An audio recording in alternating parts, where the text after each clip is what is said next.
কুরুক্ষেত্রের বীজ। অর্ঘ্যদীপ মণ্ডল।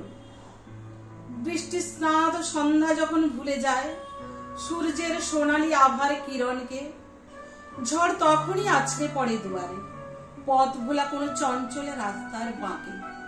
ভয়ঙ্কর ঘটোৎকচের ন্যায় তখন গর্জন করে ঘুটঘুটে কালো মেঘের দল, জানিয়ে দেয় এই জটিল রাত্রিকে। বজ্রপাত শোনে না কোনো পাশার ছল। যখন শান্ত হয় সেই ঝড়রূপী কুরুক্ষেত্র, তখন ভেঙে পড়েছে শতাধিক মাটির বাড়িগুলো, নুয়ে পড়েছে আম, কাঁঠাল আর নিমের গাছ। বনানী হৃদয় চেরা বুকে জানায় হারিয়েছে চাল চুলো। এই সংগ্রামময়ী ঝড় সম্পূর্ণ ব্যতিক্রমী।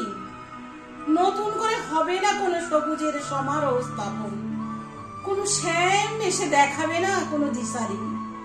এই কুরুক্ষেত্রের শেষে হবে নতুন কুরুক্ষেত্রের রোপণ। নমস্কার।